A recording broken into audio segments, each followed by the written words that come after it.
Hey guys, welcome back to my YouTube channel.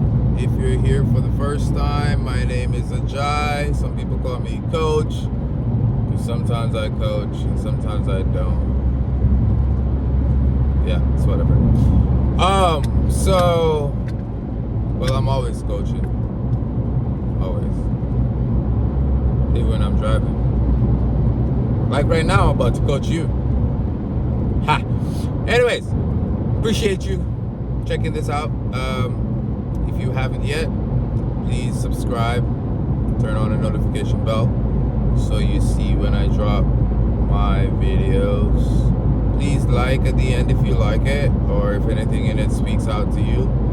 Please hit the like button for the YouTube algorithm. I heard it makes the videos go viral. Okay, so my last video, long video, because I post real shorts. My last long video, I spoke about yoga and why yoga is good for us. And not just us, but like us as beginners on the fitness journey. And right now, I want to talk about yoga.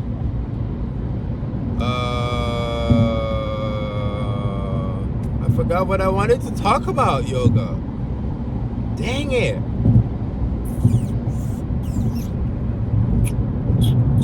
Why it's important to do yoga overall.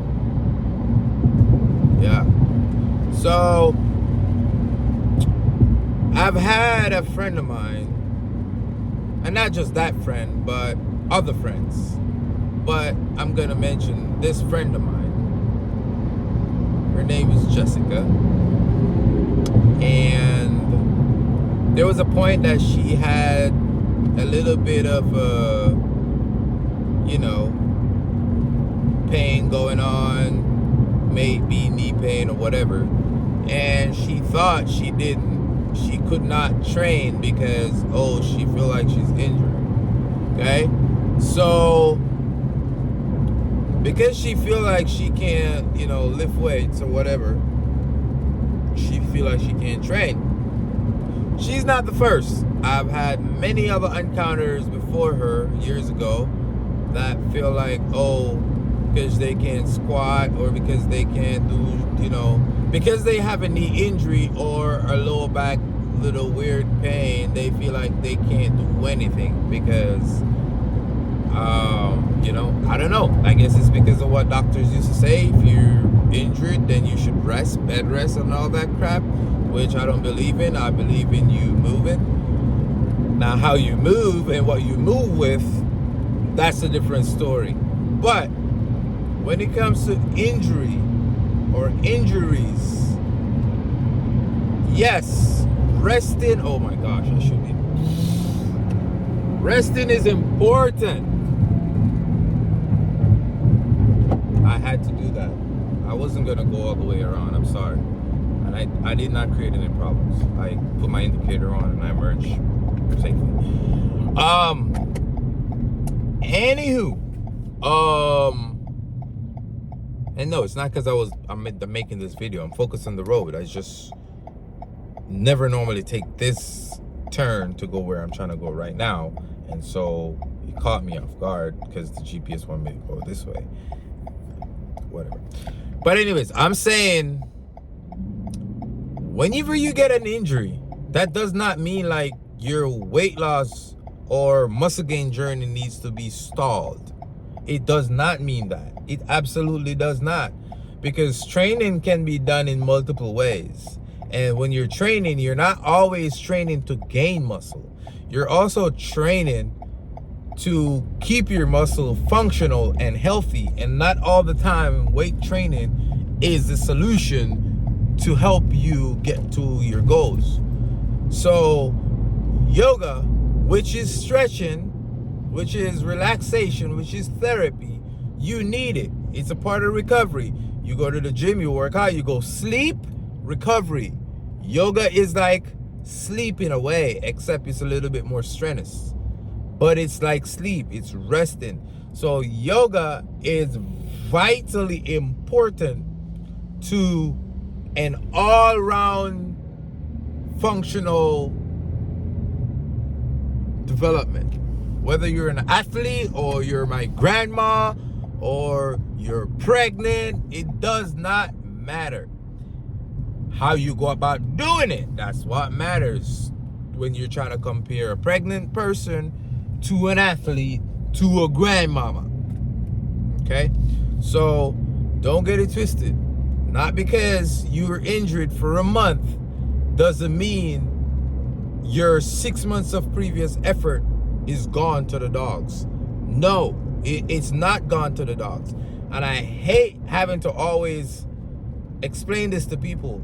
Like, not because you did not squat heavy last week does not mean you're losing your gains. Not because you did not squat heavy last month does not mean your strength is gone. Heck no. Sometimes the reason you can't squat more is because your body is still not recovered. Your body is still tired. Your brain is tired. Your muscles are tired. The finer muscle fibers and the tendons, they're tired. And you just keep stretching them and expect a different result. You have to give your body time to recover. And yoga is essentially a big part. Yoga essentially plays a big role in giving your body time to recover. I'm not saying, oh, you should go stop weight training and go do yoga for a month. If you have some weird pain or feeling going on, you can cut back a little bit on your weight training and add yoga to complete the rest of the time that you would normally be weight training for. So, for example, if you used to lift weights an hour and a half or an hour, lift weights for 30 minutes or lift weights for 1 hour. Do yoga the next 30 minutes. Look, guys, yoga helps to build your core. Yoga is a full body core builder, right? And if you're doing yoga, a lot of the times you don't even have to do sit-ups. You don't have to really do those core exercises because it's all incorporated in yoga. And it's a better bang for your buck than it is for you to say, oh, I'm just going to do this today. I'm just going to do some sit-ups. Sit-ups is working the center of your core. Yoga is working not just the center, but also the back, the lower back, the back. There's core muscles in your shoulders. Those minor muscles that you don't pay attention to, they're the muscles that sometimes help you to get your lift to the next level. So a lot of the times too, people will have sometimes people are dominant in one of their muscles, and the other muscle that they can find and reach into is the muscle that is injured. That muscle is injured because it cannot take the stress that this bigger muscle is taking. And it's not just can't take it, but it's also weak because you always be working this one and you're neglecting this one. So it just can't handle all the weight. So when you do yoga and you keep your butt up in the air, your hands down and your legs down, and you stick your butt up in the air, your entire shoulders, upper back, lower back is getting hit. So those little muscles that would not normally get work when you do, say for example, shoulder press with heavy weight that you're struggling to do when you're driving a lot through using your foot or your hips. When you do yoga, the finer muscles, they get to hold your body up. And oftentimes holding your body up is just as much weight as what you're using to push over your head. Why you think a lot of the calisthenics people, they look the way they look? Is because the way the movements that they do are positioned, those movements cause time under tension of those muscles. And time under tension, if you don't know, is a great way to build muscle. I have a friend of mine that sometimes he's squatting and I'll say, yo, You don't always have to do 4 plates or 5 plates. And a lot of times you do 4 plates or 5 plates, you do 6 reps or whatever.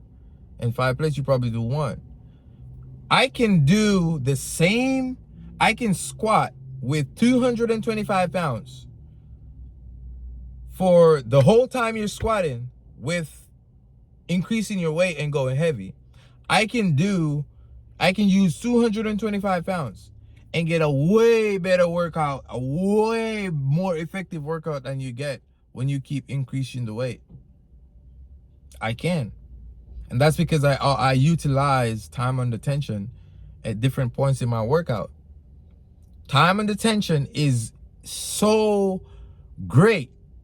It's not, I don't see a lot of people talk about it, but I don't think a lot of people understand. A lot of people is always focusing on the big numbers on the bar. That's not all. But I will be talking about time and attention in another video. This video is 10 minutes. I'm trying not to keep my videos very long. And so, yeah. So that's that for that. If you have any questions or concerns, drop them in the comments. And I will be answering. And if you want to critique, go ahead. I will be answering. But, hey, it's me. Jai. It's me, Coach. It's me, Goofy Bose. And I'm saying, yo, have a good day. I'll go get some food, feed my stomach. Peace.